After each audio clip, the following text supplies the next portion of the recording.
নথিপত্র করা হয়েছে যে 7 লাখ টাকার মাধ্যমে মানে আমাকে নেওয়া দিচ্ছি।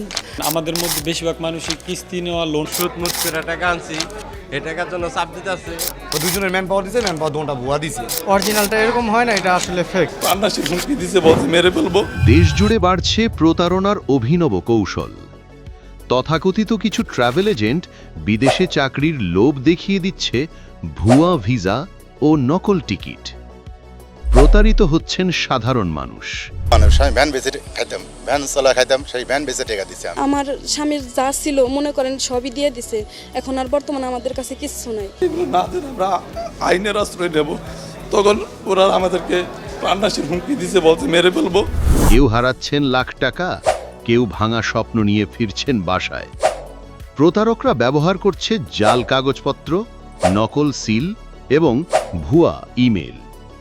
অধিকাংশ ক্ষেত্রেই দেখা গেছে এজেন্টদের নেই কোনো বৈধ লাইসেন্স বা বিদেশি নিয়োগদাতার সঙ্গে চুক্তি। বিশেষজ্ঞরা বলছেন, যে কোনো বিদেশ যাত্রার আগে যাচাই করতে হবে এজেন্টের অনুমোদন, পরামর্শ নিতে হবে দূতাবাস বা সরকারি সংস্থার। অন্যথায় আপনি হতে পারেন আন্তর্জাতিক মানব পাচার চক্রের শিকার। সতর্ক থাকুন, প্রতারণা থেকে নিজেকে ও পরিবারকে বাঁচান। কেন খোঁজ খবর রাখছে না? ওইটা বসে দিছি, এখন মনে কর ফ্ল্যাট দিছি, এয়ারপোর্টে যা বুঝতে পারছি যে জাল বেশি, সেজন্য সেই জন্য ফ্যামিলির সাথে যোগাযোগ নেই। 16,90,000 টাকা।